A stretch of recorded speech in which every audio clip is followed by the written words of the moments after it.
U kategoriji ovoci, željenjava i produkti z njih pripoznanje šampion kvalitetu u grupi produktov dostalo i podprijemstvo Apriverde vlasnika Vladimira Erdelja. Toto pripoznanje je jeden veliki kročaj za našu firmu.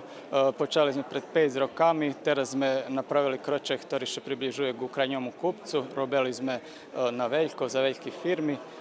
Hviljkovo, to nam veljo znači, z jednej strani marketing, z druge strani prepoznanje našej roboti, znači potvrdzenie našoho namahanja, že by kvalitet bol stvarno, jak da poviem, vrhunski i dúfam, že to je jedna od perších karikov, ktorá nás vodzi ku daljším cíľom.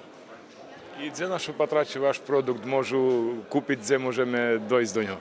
Hviljkovo sme u prehovarkoch so zdaskelijima, lancami marketoh.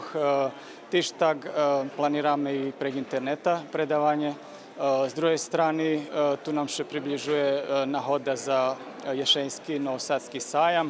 Tu budeme mať promociji naših produktov, takže dúfam, že mogućnosti rižni. Popri za željenjavovo i produkti z ovocov pripoznanja dzeljeni i za grupu pčolarski produkti i oprema za njih.